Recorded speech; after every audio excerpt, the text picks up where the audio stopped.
Views expressed on this program are those of the hosts, guests, and callers, and are not necessarily those of this station, its management, or other advertisers. You're listening to Transformation Talk Radio.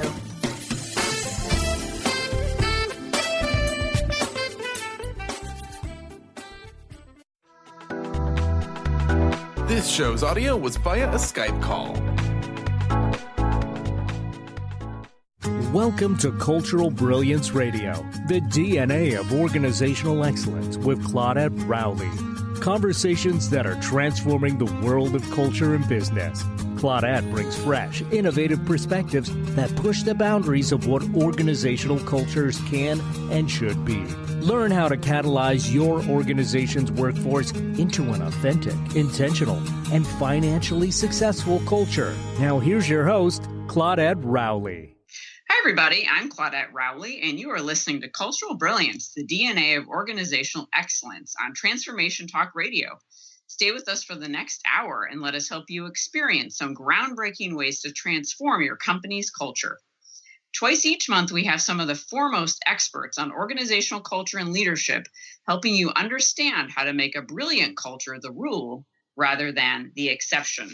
Today, I'm really excited about our guests. We have actually two guests today, life partners and work partners, Dr. Sheila Collins and Richard Citrin. I'm going to introduce both of them, and then we'll dive right into the show. And our topic today is the gift and the power of resilience. And we're going to be exploring that from a couple of different perspectives. So Dr. Sheila Collins is an author, keynote speaker, and improvisational artist and performer. Her award-winning book, Mother Warrior, Fierce Love, Unbearable Loss, and the Rituals That Heal, tells of her journeys with two of her three adult children and her best friend through their life-threatening illnesses and deaths. Using her background as a social worker professor, therapist, healthcare executive, and performance artist, Dr. Collins demonstrates in her presentations, workshops, and consultations how art-based tools have helped her and can help other individuals and organizations get through their toughest challenges. Sheila currently directs an improvisational troupe, Wing and a Prayer Pittsburgh Players, that assist nonprofits in achieving their noble purpose.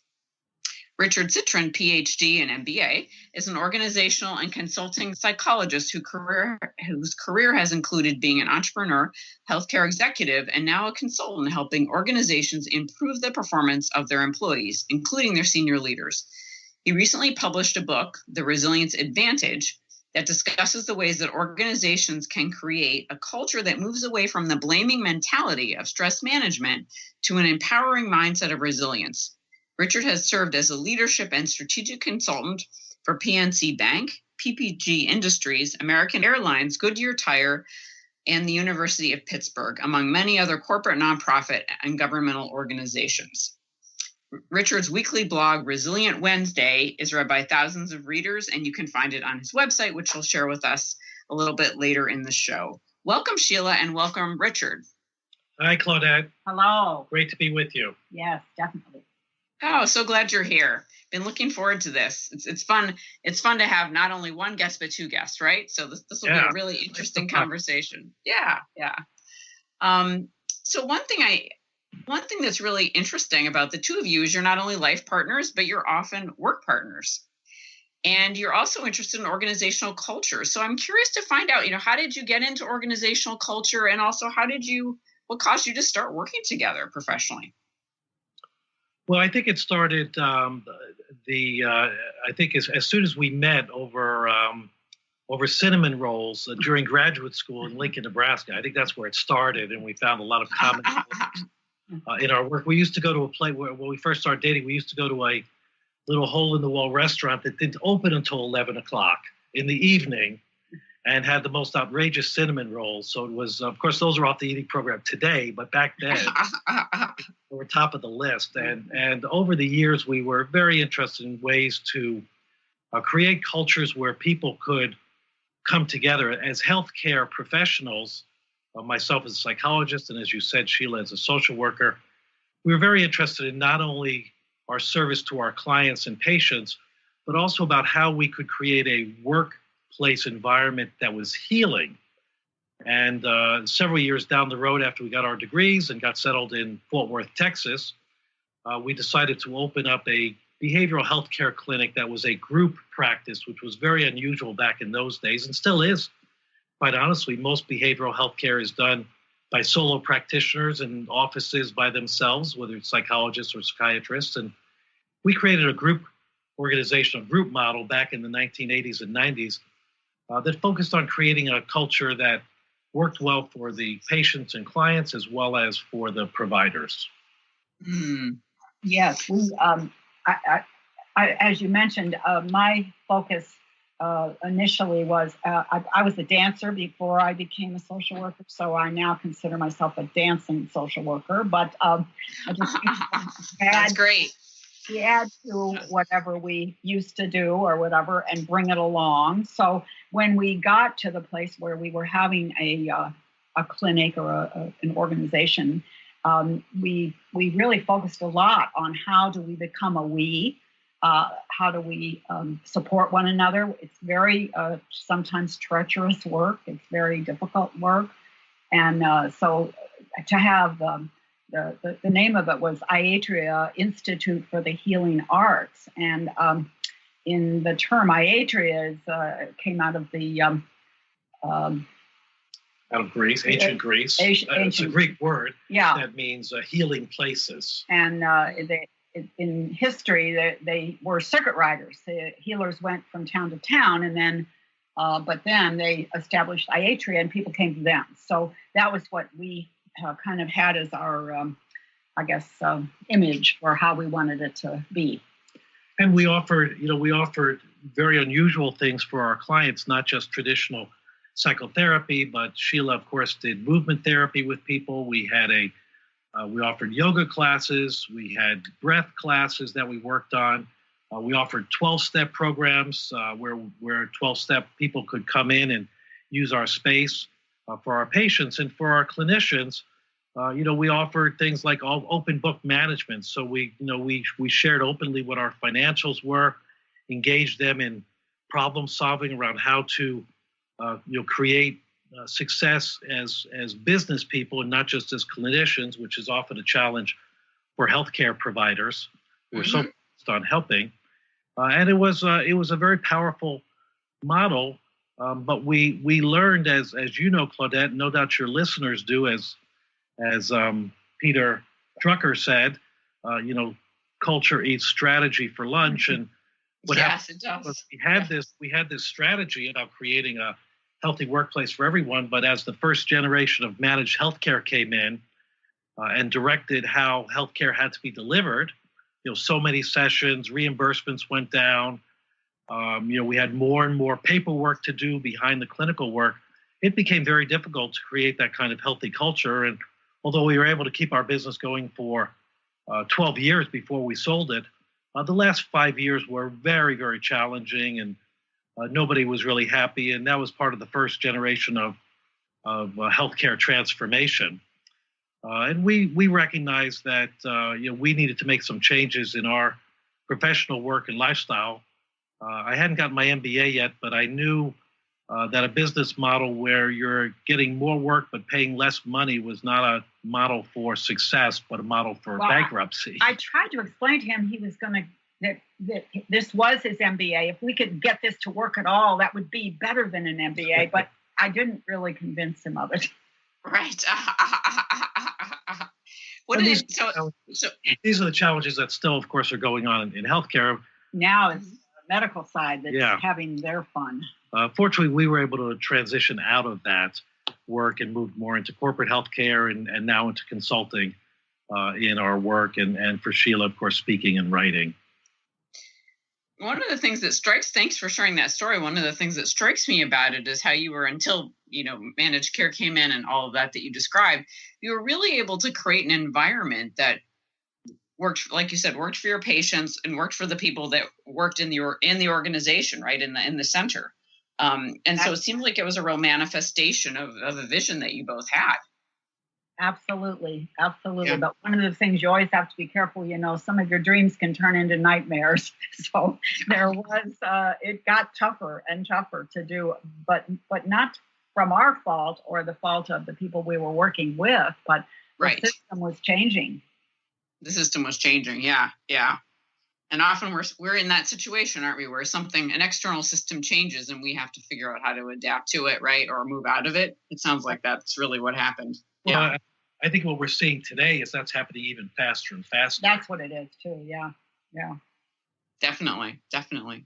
Well, we were purchased, and then they were purchased, and so we went through the kind of things you go through when the culture really does change, when new people come in. And our practice was acquired by a national healthcare company that was looking to aggregate behavioral healthcare clinics. And Sheila, I remember vividly the first day that our new owner came in and walked in the door and said, "Now this is all mine."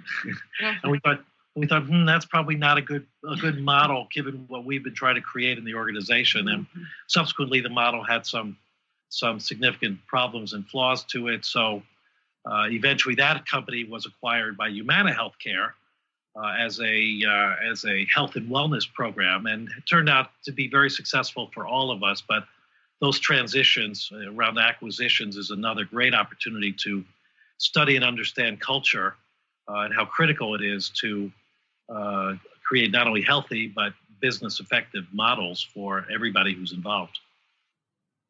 Yeah, you have to have both the business and the health. What did you look at? What did you learn about organizational culture from those? It sounds like fairly dramatic experiences of having someone walk in and say, "Now this is all mine." Wow. Yeah. Well, I think there were two learnings. One learning was, professionally, which was this is very important, and we were onto something very special when we created the culture, our understanding of culture from the very beginning, without really just building a business on our own. We were really on target professionally. I think personally, we realized that organizations are very toxic places to be, and you have to be very careful about how you preserve and protect your energy. And that's why that, I think, led us down this path towards resilience and at how you manage your energy. I like to say that I don't talk to people about managing time. I talk to them about managing energy, the energy that gets work done. And if you're in an environment that's draining your energy, that the culture is not effective and is misrepresented, then it's going to go beyond burnout to despair in situations, and you have to be very cognizant of those aspects. Absolutely, and great lessons to take away. And I think especially that piece around presence, protecting your energy, right, and presencing it and understanding how the external energy is impacting your, internal energy. And we're going to take a quick break. And when we come back, I'd love to move into talking about both of your books, which are both so interesting. So you're listening to Cultural Brilliance, the DNA of Organizational Excellence. I'm Claudette Rowley. We're going to take a quick break. And when we come back, we're going to learn more about Rich and Sheila's books. Stay tuned.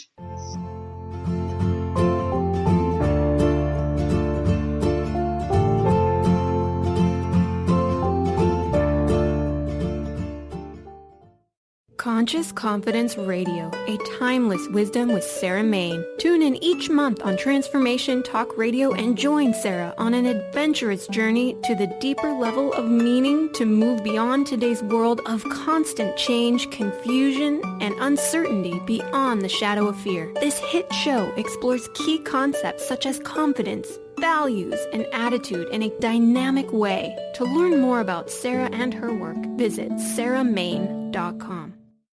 Stay juicy. Tune in to Your Juicy Love with me, Una Drake, co-hosting monthly with Dr. Pat, and every second Monday at 12 p.m. on Transformation Talk Radio. My show, Your Juicy Love, helps you find the dynamic, life-affirming love you've always wanted. Transform your relationships and bring peace, joy, and juicy, juicy love to planet Earth. For more information, visit unadrake.com.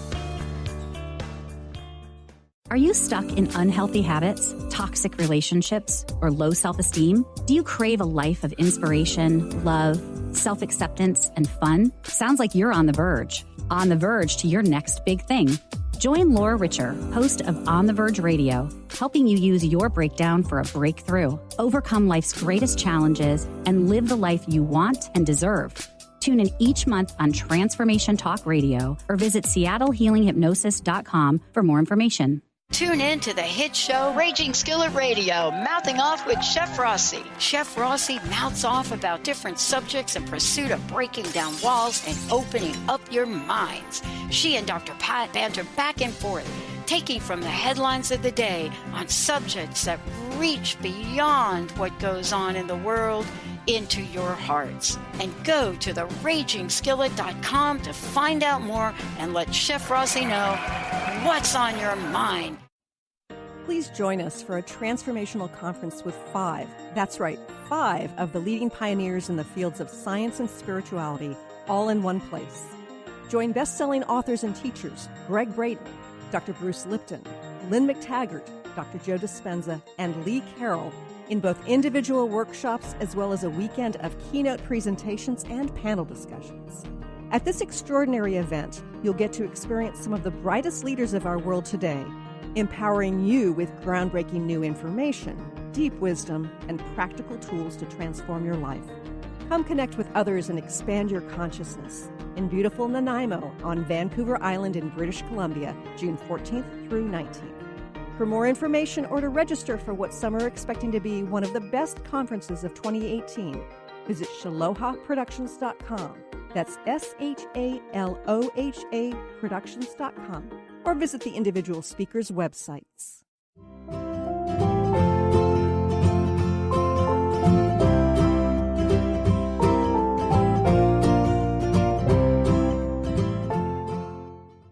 We're back on Cultural Brilliance, the DNA of organizational excellence. I'm Claudette Rowley, and for those of you just joining us, I have 2 guests today, Richard Citrin and Sheila Collins, who are life partners and work partners, and we have been talking about organizational culture and the role that resilience plays.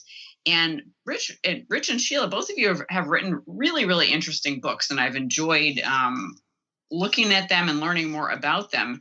Rich, I'd love to talk a little bit about your book first, The Resilience Advantage. Tell us a little bit about that book and how it came about. Well, I think as I discussed earlier about the organizational work that we did for our own business, that kind of got me thinking about resilience. And as a psychologist, Claudette, I used to do a lot of programs on stress management. And I had a situation where I did it for a group of medical students, and I did the relaxation exercises that you always have at stress management programs, and pretty soon about half the class fell asleep. Right. Yeah. I've got a future here as a sleep therapist, probably. Right. Yeah.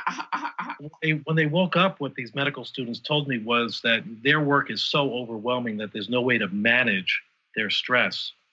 And that got me thinking about the notion of whether or not we really manage stress. And what I came to see was that we don't manage stress, that stress, like as gravity is a physical imperative, you don't manage gravity. If you jump up, come back down. Stress is the same way. You don't manage stress. It's a biological imperative.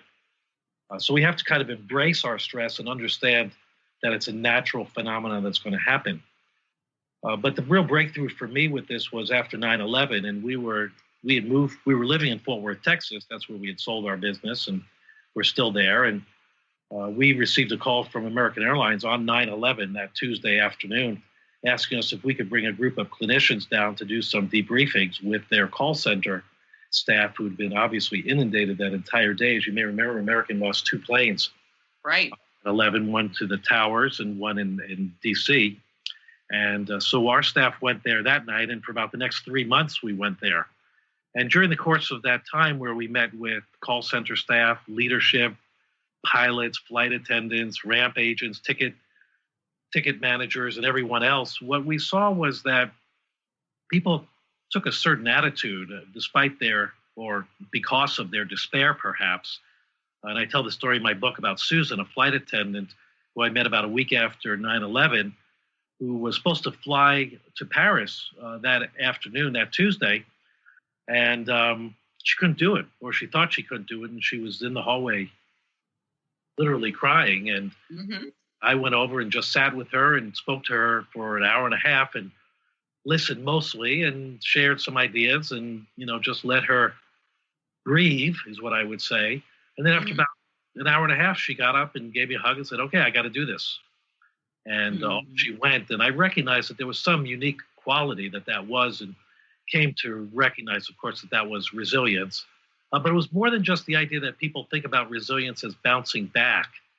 What happened for Susan was that she bounced forward. She learned from her experience and she took it beyond that framework to see that she could create something more than what she was even capable of creating. And so subsequent to that, I really built out this resilience model that I call the resilience advantage, that talks about resilience as being more than just this idea of bouncing back, but really has to do with how we plan for potentially stressful and challenging events, how we navigate them in real time. What do we do when we're in the middle of a stressful event, and how do we handle that with some measure of grace? And then finally, again, this bounce forward component. And it's interesting writing a book about this, because people would ask me, writing a book is so stressful and challenging, and how did you do that? And what was your plan? And oh my gosh, that must have been horrible. And I said, I was writing a book about resilience and how to do my stress with some grace, and decided if I couldn't write the book in that spirit, then why am I writing the book? Exactly. So I was planful about it. I had 60,000 words. I had 180 days. That was 300 words a day. And, I wrote 300 words a day. But some days I wrote 900, and some days I wrote 600. And so I was finished a month ahead of time. Wow. The book kind of highlights these themes. And what I've seen is that the book's been very well received by people, because it's so endemic to the workplace. This issue of stress and how we deal with the challenges in the workplace are so significant right now that it's a topic that people are, unfortunately dying to talk about. And so I've really had a chance to bring that into the fold in relationship to the culture of the workplace. And I think today we're seeing a great deal around cultural shifts. We talk about generations, and it's interesting. Sheila just told me the other day she's going to stop referring to the older generation as boomers or beyond or seniors, and is going to start referring to them as perennials, which I love. Oh, so nice. Now we have millennials and perennials. Right.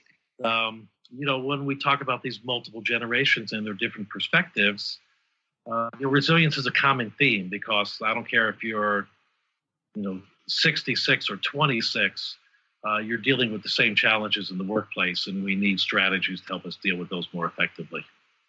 And absolutely. And one thing I really liked about your book and your model is a lot of organizations I go into as a cultural consultant think about being resilient as like, how much can I take, right? So how much can you put on my shoulders, and how much can I absorb and take? And which of course is not a healthy way to be. And you're talking about resilience in a completely different way that I really love. That particular motto, in fact, is what I get from people when they critique my approach. And what they say is, what some organizations do around resilience is to say, you can do more. Come on, you can do more. You can handle this. Mm-hmm. And I honestly say that that's an abuse of resilience. Yeah. That's not what resilience is about. The truth is, generally, we can perform more in terms of both intensity and duration, because we invoke grit. We invoke, kind of a stick-to-itiveness.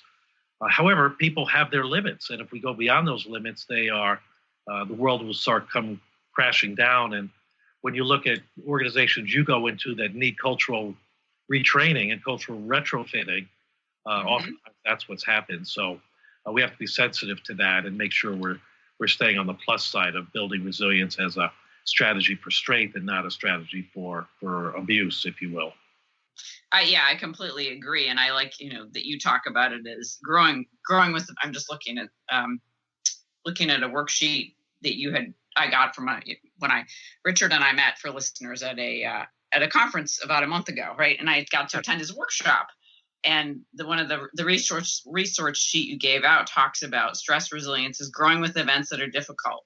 Part of the bouncing forward, and I love that idea that we can grow with events that are difficult. We don't have to think it's always something we have to recover from, and I think it's such an important distinction that you're really putting out there. Good, thank you. Yeah, and I think it has to do in part with again, this stress management model. And I told the story, you might remember, that when I was a kid, I said to my mother, maybe I'll be president of the United States one day. She said, "Oh my God, no, that's such a stressful job." Yes, but the conversation is, the message is, and there certainly are some merits to that.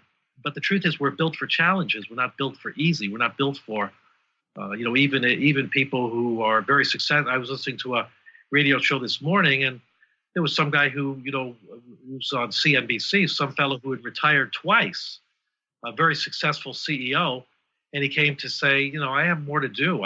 I'm not ready to quit quite yet. So there's always that. Yeah, absolutely. Absolutely. And Sheila, shifting gears a little bit.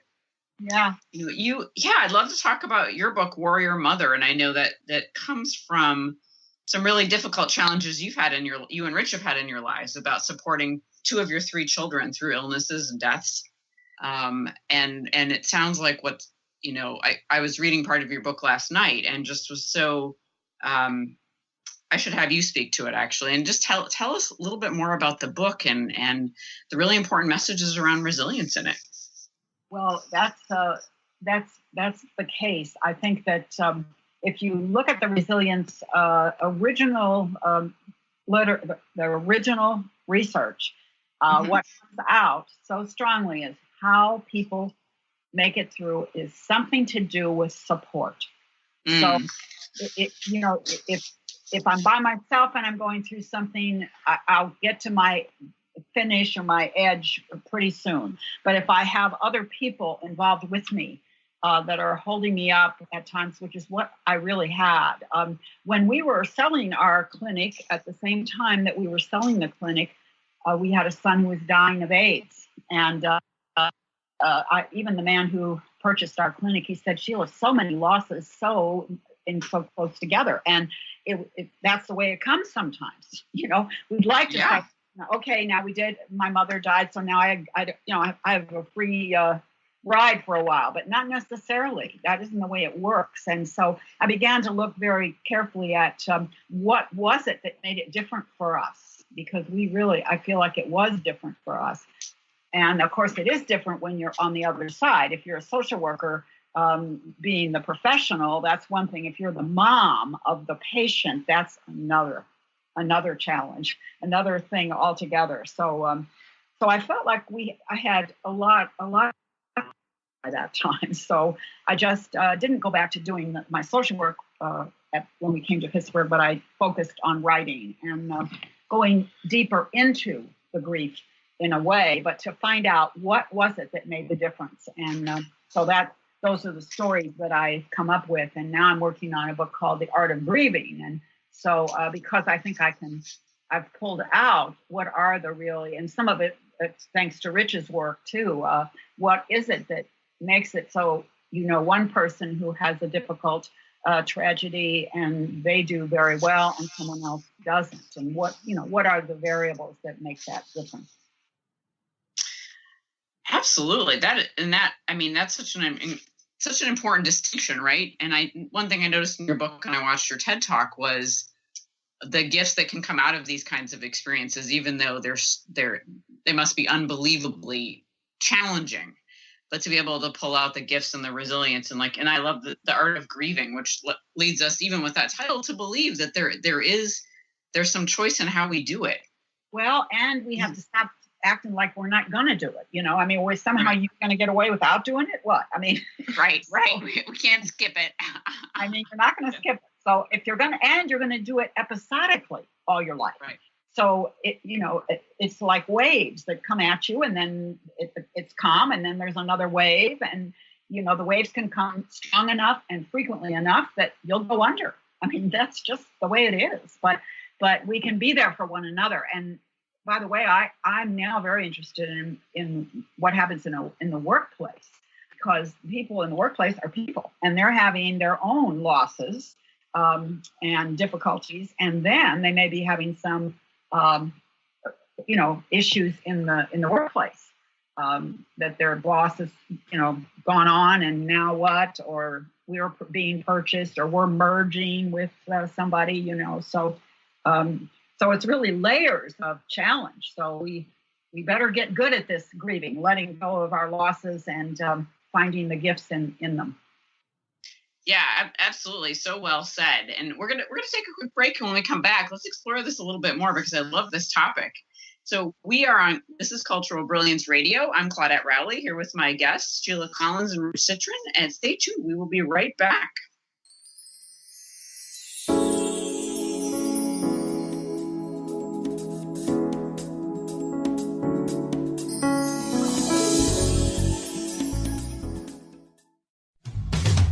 A word of caution: if you prefer the status quo and you are not interested in improving every aspect of your life, this book will trigger the shift out of you. The Truth is Funny, Shift Happens is available now. Author Colette Steffen brings the powerful knowledge and life-changing energy and empowerment from the radio airwaves to the pages of her new book. To get your copy in paperback or ebook, visit thetruthisfunny.com today. Are you ready to stop stress, anxiety, and low self-esteem from running your life? Join award-winning author Dr. Friedemann Schaub for Empowerment Radio and learn breakthrough solutions to switch out of survival mode and approach every day with great ease, joy, and purpose.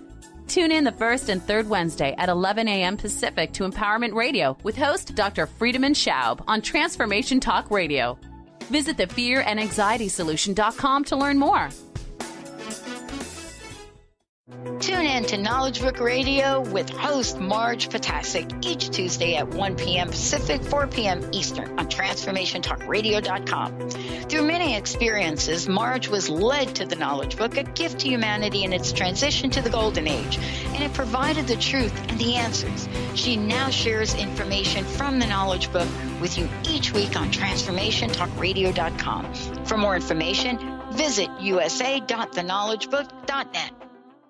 Are you ready to make deep, lasting, transformative changes?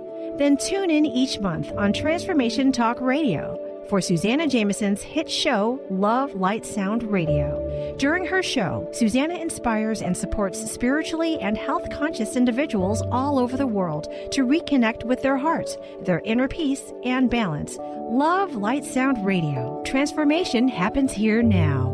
For more information, visit SusannaJameson.com.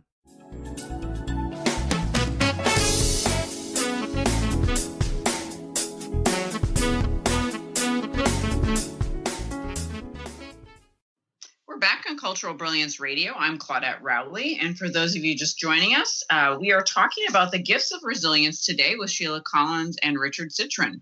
And Sheila and Richard, I'd love to have both of you share with listeners how can they reach you? How can they learn about your books and your work? Well, easy enough. You just go to your local internet browser, and my website is Citrin Consulting. That's Citrin Consulting. Or if you just Google my name, Richard Citrin, you'll certainly have that. The book Resilience Advantage is available on Amazon, so you can certainly take a look at it there. And my website has a lot of information on it. There's discussions, radio shows like yours, Claudette. I'll certainly be adding yours as well to my resources. So I try to make a lot of resources available for clients, and I think that creates good value, which is an important part of my work as we move ahead. Yeah, great. Thank you. Yeah, my website is my name, www.sheilakcollins.com. You have to have the K in there. And my book is available on Amazon also, and also on my website. I have a new book that's going to be coming out in about a month, which I didn't think I even mentioned because I didn't think it would be ready, but it looks like it might be in about a month. It's actually the redoing of an old book. And so that was quite a challenge, but I got one of my former students to help me with it, to update the research. She was a little more on top of that than I was at the time. So that book is called Still Point, a self-care playbook for caregivers to find ease, time to breathe, and reclaim joy. So, so many more caregivers, in fact, than when I first wrote the book. So it's become, probably everybody knows somebody who's taking care of someone else. usually an adult, not just children. So it's something we have to learn how to do and again, not do ourselves in with it. So then my other book, as you mentioned, is Warrior Mother, Fierce Love, Unbearable Loss, and the Rituals That Heal. That one is available at Amazon. Great. Thank you so much. And thanks for mentioning the revised version, updated version of Still Point. I agree. Wow. Caregivers really need so much support and help for the work that they do. Absolutely. So thank you for that. So one of the things before we went to break, we were talking about was how your work, Sheila, with the writing you've done and your work as a social worker and a dancer has also led you to be really interested in how grief and loss plays out in organizations, like you were saying with, a merger or acquisition, a layoff, like all the things that organizations go through. And I'm curious, have you started to bring your work into more of the corporate arena? Well, it's very interesting, Claudette.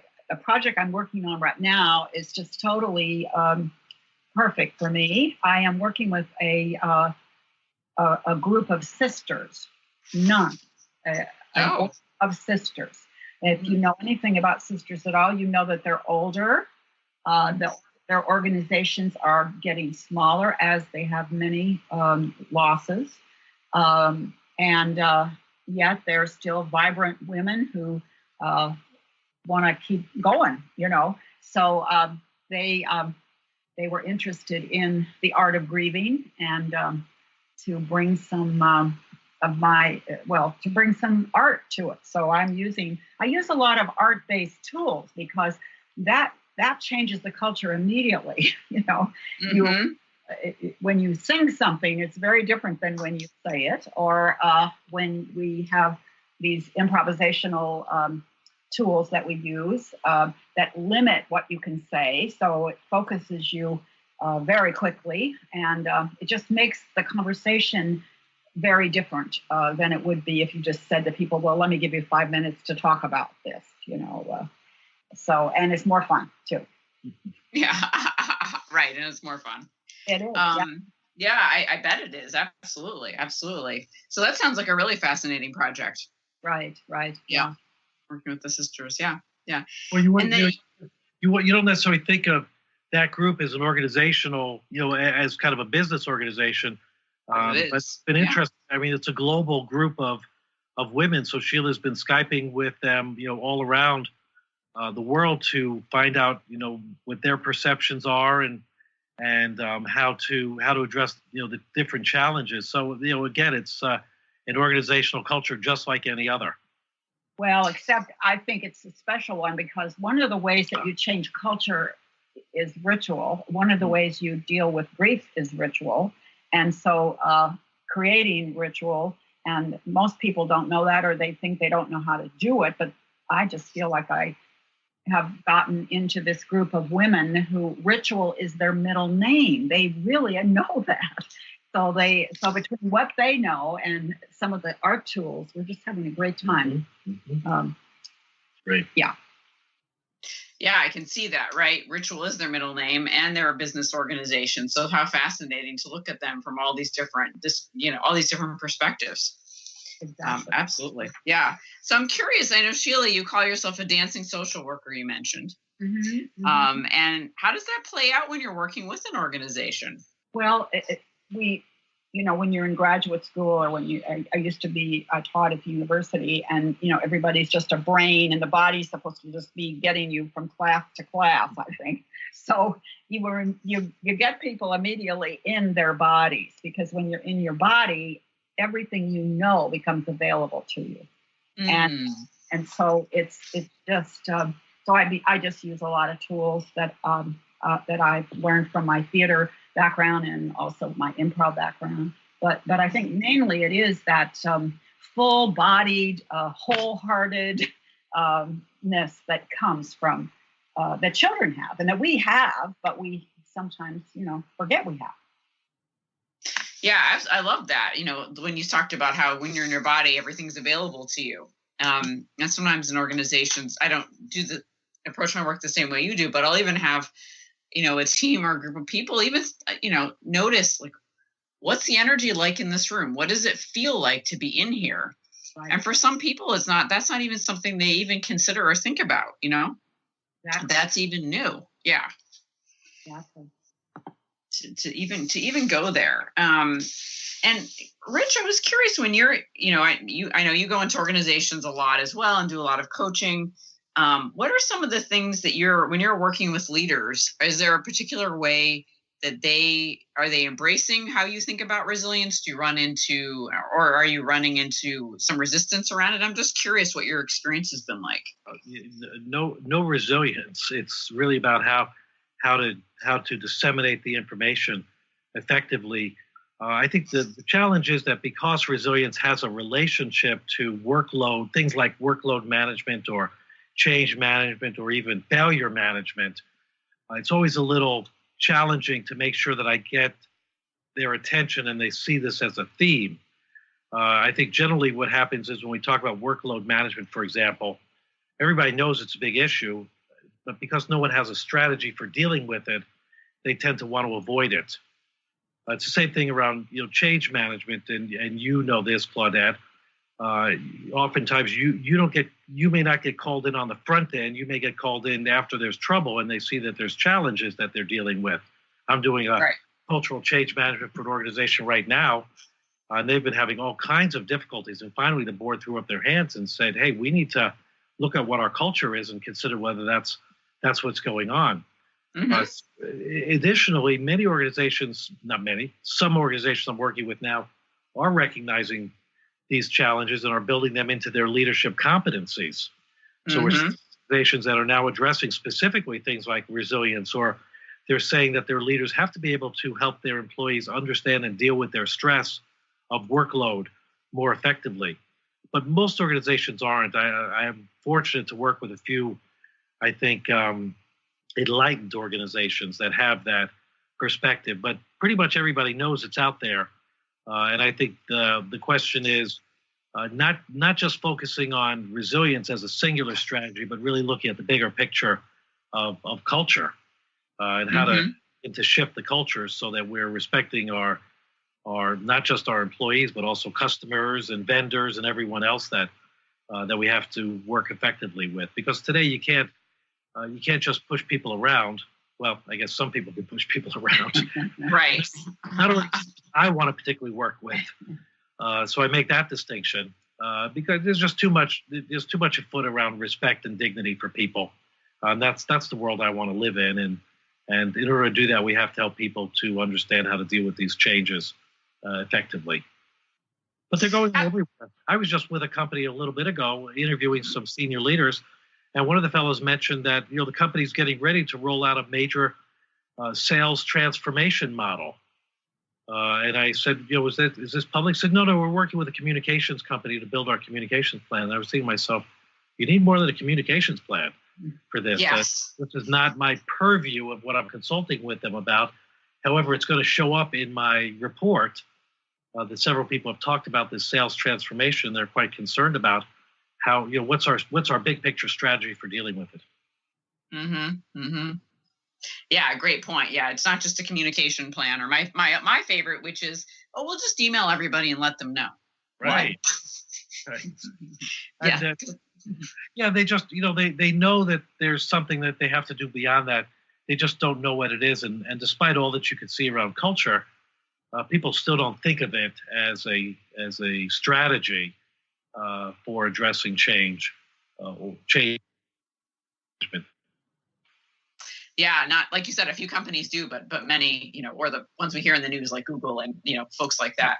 Right. But yeah, the average company hasn't made the connection yet. Definitely hasn't made the connection yet. Yes. We're going to go ahead and take a quick break. And when we come back, we're going to continue to talk about this gift of resilience and move into how you can start applying this either into your personal life or your work life or both. This is Claudette Rowley on Cultural Brilliance Radio. Stay tuned. We'll be right back.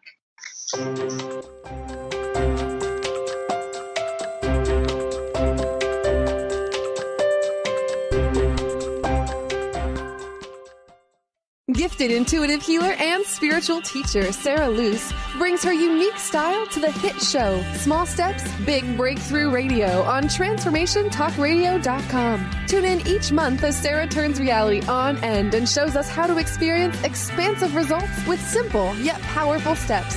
Expect an enlightening bend on what you currently believe is possible. For show details and upcoming topics, visit sarahluce.com. That's SARALOOS.com. Let It Go Radio. The future awaits you.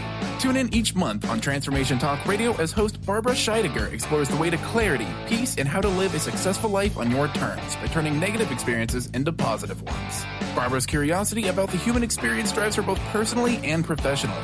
As a life coach, author, and renowned clinical hypnotherapist, Barbara knows how to move forward in a natural, organic way without side effects. If you want to grow, be sure to tune in to Let It Go Radio. To learn more, visit letitgohypnosis.com. Tap into the wisdom of animals, angels, and masters with Darcy Pariso on Animal Soul Wisdom Radio. Tune in monthly as Darcy brings insights on how to better understand and deepen our relationships with animals. Working with light and pureness of ancient techniques, Darcy, healer, animal communicator, and medium, is here to guide you through this process and provide inspiration to move forward. For more information about working with Darcy, visit darcypariso.com. Living Lighter Radio with Jason and Patricia. We have an ecosystem approach to your life. Tune in weekly every Monday at 1 p.m. Pacific on Transformation Talk Radio as we, Jason and Patricia, discuss what's truly holding you back. We offer you the tools you need to reach your goals and at the same time be living lighter. For more information about Living Lighter, visit www.livinglighter.org. Miss any shows during the week? Don't worry, we've got you covered. With the free Transformation Talk Radio app, you'll have access to all of the past week's shows in the palm of your hand. Yeah! Tune in to Transformation Talk Radio anywhere you go with our free app for any of your devices. Check out our app in the App Store and Google Play Store today. Are you stuck in unhealthy habits, toxic relationships, or low self-esteem? Do you crave a life of inspiration, love, self-acceptance, and fun? Sounds like you're on the verge to your next big thing. Join Laura Richer, host of On the Verge Radio, helping you use your breakdown for a breakthrough, overcome life's greatest challenges, and live the life you want and deserve. Tune in each month on Transformation Talk Radio or visit SeattleHealingHypnosis.com for more information.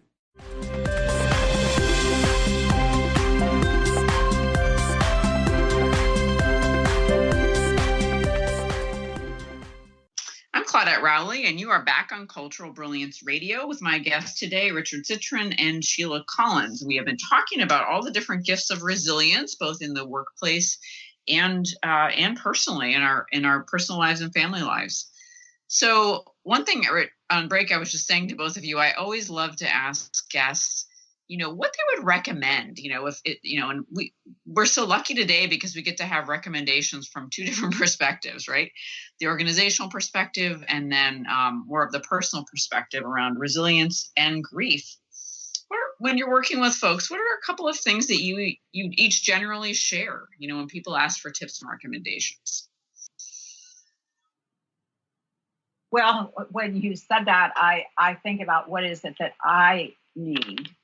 So one of my favorite things I keep reminding myself of is step away from the screen.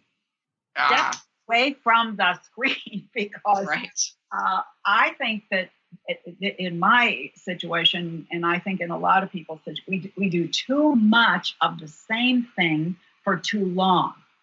So, take a stand up, stretch. This is where being a dancer helps a little. I know that, I have to take care of my body or take a walk around the office or down the stairs or something. We recently got a standing desk for our office that has a cool feature that you can raise and lower. I guess they all do. Has a raise and lower it, so sometimes we can sit, but much of the time we're standing now, and so that provides a little bit of physical activity to do, which is great. So the physical activity part is really critical. I think, for me, building resilience is not about building resilience. So I always tell people, you're not going to build your resilience, you're actually going to strengthen it. But resilience is hardwired into us. It's part of that biological response that we have to challenges, which is that we want to do better. So a great part of the resilience model that we talk about is really about what the self-talk is that you do. How you how you tell yourself what your capacity and capability is, and how you focus on that self-talk. And that's what really builds, what I refer to as a powerful mindset for yourself. And it's really all about the mindset around resilience and how you think about the challenges that you're having. And if you think of them as something that's miserable and terrible, then then guess what? Things are miserable and terrible. But if you think about them instead in terms of a challenge or a gift, as Sheila says, then it really begins to change the perspective for you. And that's a very clear aspect of the research on resilience, which is if in the workplace you see things as challenges and opportunities for growth, then it becomes much more transformational for you. And I always tell leaders that if you're working with employees, this is what I call free information. If you're working with employees and they're not engaged, they don't care, that's an idea of what you're getting from that individual and what their potential is. If instead they say, oh, I'm up for this challenge, I like the idea of doing it, then that's even that tells you it's even a more powerful employee. So physical activity, stepping away from the screen, what our self-talk is. I think also in the improv world, we look for the good. It's a practice. It's a practice. So you got this thing, it's all complicated. There's a lot of crappy stuff about it, and then there's maybe some good stuff too. So if you focus more on the good stuff, that's going to be it's going to feel better in your body and your mind, and it's going to be easier to be resilient. Or it's the resilient talks about the power of thinking, of being optimistic. I guess that's the term that you all use, isn't it? Yeah. But I think there's that also. Part of it is that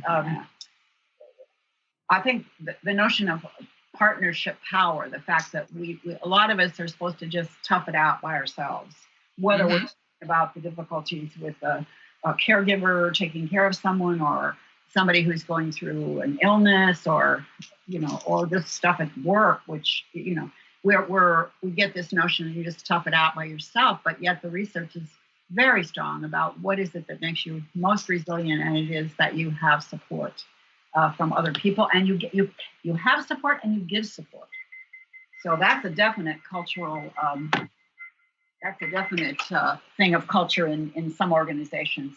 I've experienced organizations that have a lot of women are going to be more likely to support than if it's a all men or a mixed group. But I don't know for sure. But just I'm kind of an old person, and I've kind of noticed that. Yeah, no, I think we see that. We see that a lot. Yeah, we see that a lot. A fourth technique that I like to talk about in my, and you can see this on my website, is where I talk about the idea of hacking your parasympathetic nervous system. So that sounds a little complex, but your parasympathetic nervous system is the part of you that builds that relaxation response. Sympathetic nervous system being the part of you that creates the stress response. And so anything that you can do to kind of create a little bit more, as Sheila said, joy and ease in your life is good. And that can be as simple as taking a couple of breaths, doing some breathing exercises, praising others, giving and getting hugs, although you have to make sure you're doing that with loved ones and not necessarily in the workplace. You have permission. Right. Permission. Just finding a joke, telling a joke. Mindfulness is certainly something that we see. An interesting statistic I ran across related to mindfulness is that people talk about it a lot, but very, very few people really do it. So I'm always respectful about it. And the flip side of mindfulness is really about prayer, which a lot of people say they do. So being prayerful is very helpful as well for this idea of finding more of the positive and health, and as Sheila said, creating more optimistic points of view and little things that you can do, celebrating others' success. Mm-hmm. This is my birthday. Well, this show will run after my birthday. But a few weeks ago on my birthday or during my birthday week, I started a fundraiser for the Women's Center and Shelter here in Pittsburgh. I'm a board member there. And so as part of my birthday celebration, I'm asking people to make a donation to the Women's Center and Shelter, and then my business is going to match the donations that are done. And that's designed to create a little bit of happiness for me and doing something I believe is important, and also giving a chance to my friends and colleagues to make a contribution to something that I know they believe in and bring a little joy in their life as well, I hope. I love these suggestions. Thank you so much for sharing them. And what strikes me, I was jotting them down as you were talking about them, and what strikes me, everything that both of you mentioned, all has to do with being really good to ourselves, right?